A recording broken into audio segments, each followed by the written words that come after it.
Il savait exactement à quelle heure, mais je n'ai pas envie d'entrer parce que je ne me rappelle pas, je m'excuse, mais je me rappelle avoir étudié, ça fait plusieurs années, que veut dire ce kahatzot? C'est le hatzot comme aujourd'hui?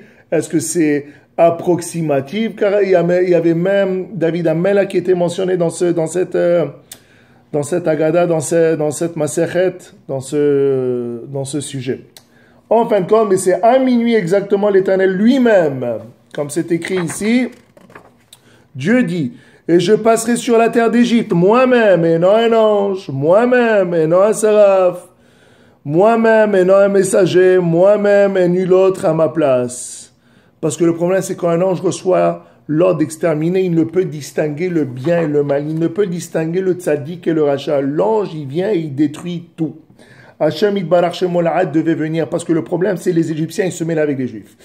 Quand l'Égypte a su de cette Makkah, qui est de Makkah de Bechorot, qui allait frapper l'Égypte, il y a énormément de problèmes qui s'est causé. Il y a eu des meurtres, les enfants qui ont eu peur, ils se battaient avec les parents et eux-mêmes, ils tuaient leurs parents.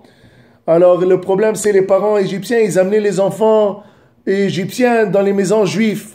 Hachem Yitbarach Shemo, il a dit aux Juifs, restez chez vous, parce que c'est pas bien de voir vos ennemis mourir de cette manière. Hachem est venu tuer les Égyptiens, mais c'est l'ange de la mort qui est venu ramasser les neshamot des Égyptiens, de tout le monde qui est mort. Alors même les Égyptiens qui étaient dans le lit d'un Juif, ils mouraient, mais le Juif ne mourait pas. Quelque chose d'intéressant que mentionnent les sages, ils disent qu'il y avait beaucoup d'infidélité entre les Égyptiens. Alors disons, il y avait un homme avec une femme, et il y avait 3 enfants, il y a un Bechor. Bechor ou Bechora, c'était pas que les garçons, c'est garçons et filles qui mouraient.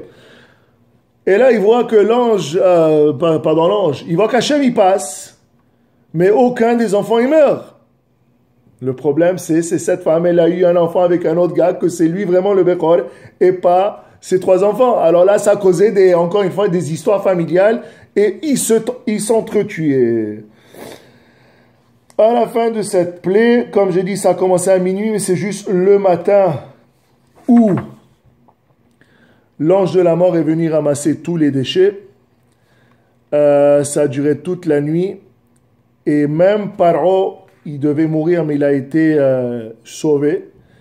Et ici, c'est écrit, et je finis avec ça, à l'issue de la 2e plaie, il ne restait donc plus aux Égyptiens qu'une seule forme d'idolâtrie.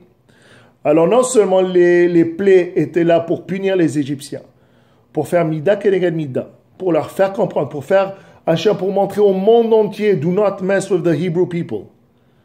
Il a voulu détruire chaque idolâtrie.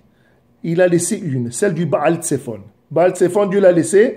Pourquoi que c'est la seule divinité? Mais pourquoi? Pour les diriger, pour les attirer vers la mer Rouge, pour qu'ils essuient leur défaite finale. La mer Rouge, c'est là où Paro, il se noie.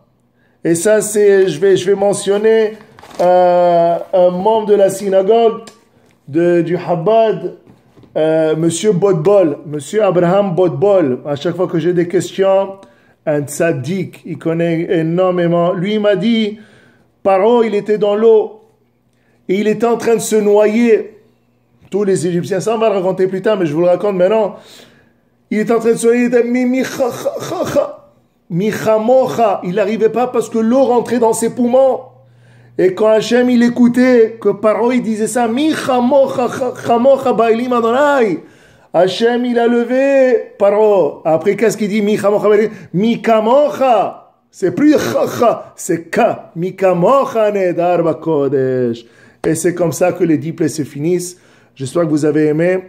Comme ça, on me fait un peu de Kabbalah, un peu de Midrash sur chaque plaie qu'on lit chaque année dans la Haggadah. Discours la mitzvot, prochain discours, prochain chidouche, ça sera sur la parashat Bo. À plus.